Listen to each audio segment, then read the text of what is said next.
Mount Huangshan, China, November 2007.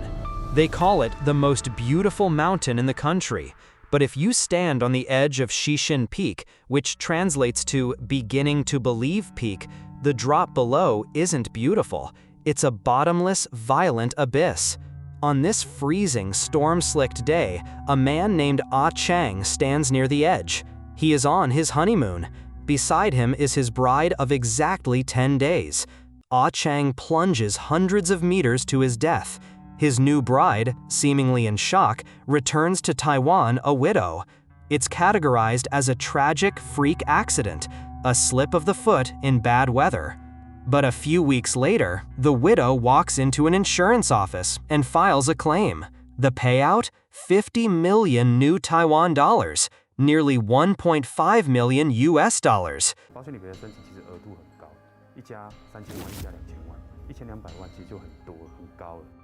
Insurance fraud investigators are paid to be cynical. When they look at Chang's file, their blood runs cold, because there is a glaring physical impossibility at the center of this tragedy.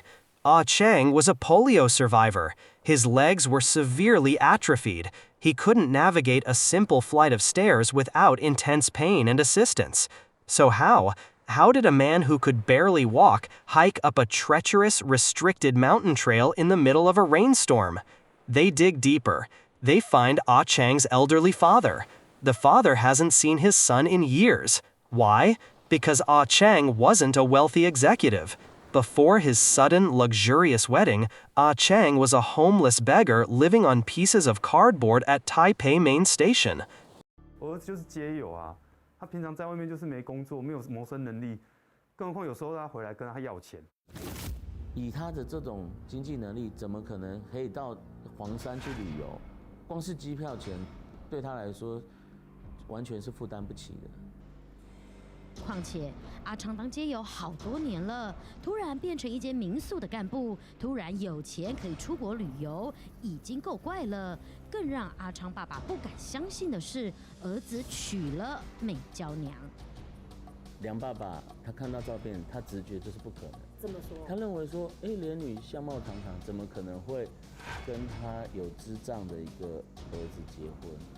所以他有认识这个儿媳妇？他也不认识他，从来都没有听说要结婚，从来没有。To understand how a disabled beggar ended up falling off a mountain as a millionaire, police had to trace the money. Every forged document, every maxed out credit card, every fake real estate deed led back to one man, Li Xian-zhang. Li was a predator who had cracked a dark, capitalistic loophole. Most criminals steal money from banks. Li realized it was easier to manufacture people to take the money for him, and he found his raw materials at the train station. Li and his associates would approach the invisible people of the city, the mentally ill, the physically disabled, the ones entirely cut off from their families. They came with a smile, a hot meal, and an offer, "Come work for me. I'll give you a bed, food, and a fresh start." The moment they agreed, they sealed their own death warrants. Li took them back to a multi-story building in Tamsui. Step 1 was stripping their identity. He took their ID cards. With those cards, Li's syndicate went to work. They opened shell companies, naming these homeless men as the CEOs.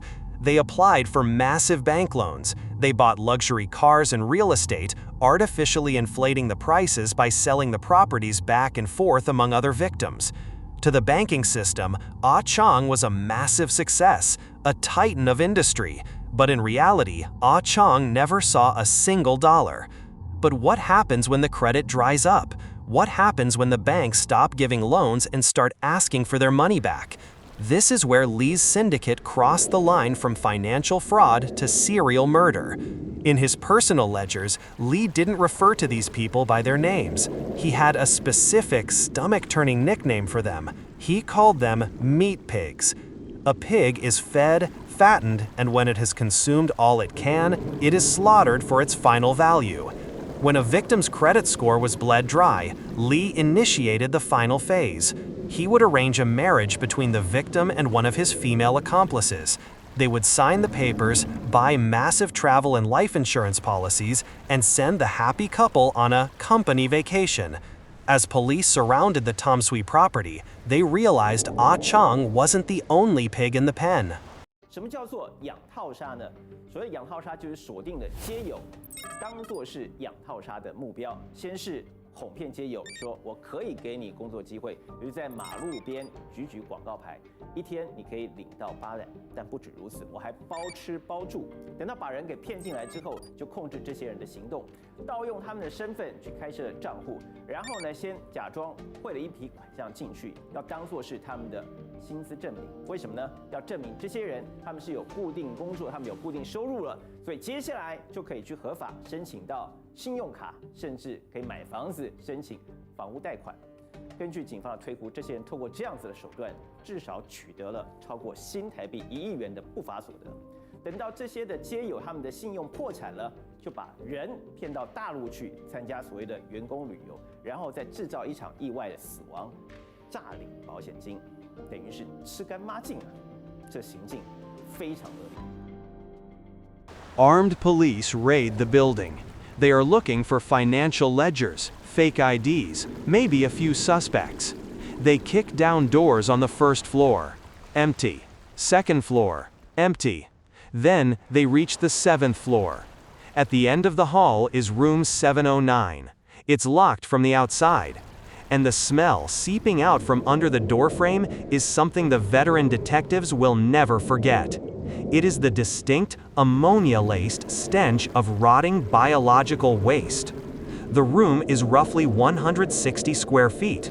5 ping pong tables could barely fit inside. There are no windows, no beds, no lights, just bare concrete. Huddled in the dark corners, shielding their eyes from the flashlights, are 5 human beings. They are skeletal. Their skin is covered in sores. They are sitting in their own excrement. When the police speak to them, they don't answer. They just flinch, expecting to be hit. In the center of the room is a single bucket. This was their food.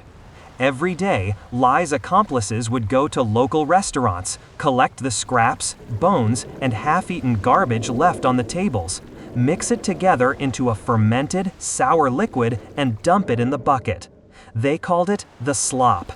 If anyone complained, if anyone cried out, they were beaten mercilessly with metal pipes.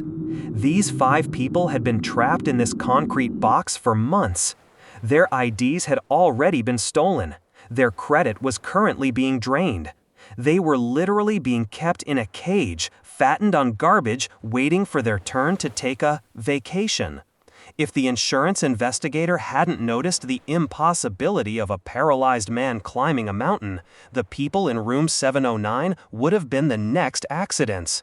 A drowning at the beach, a hit and run on a dark road, a slip in the bathtub.